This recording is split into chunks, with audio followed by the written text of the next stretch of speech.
OnePlus has revealed key details about the camera setup for the upcoming OnePlus 12.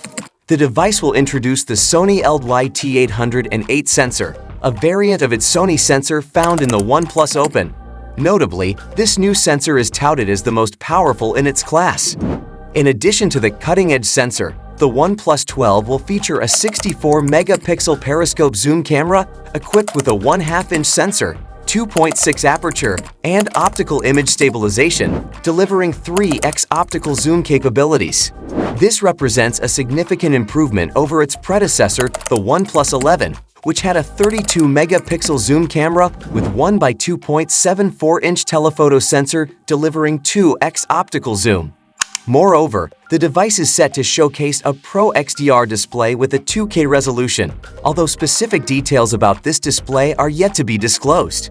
The Hasselblad partnership, known for enhancing imaging capabilities, will continue with the OnePlus 12.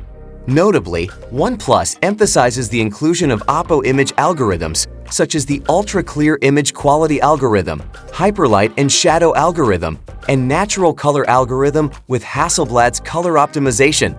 As the OnePlus 12 gears up for its global launch, users are eagerly anticipating how these advanced camera features and display specifications will translate into real-world performance.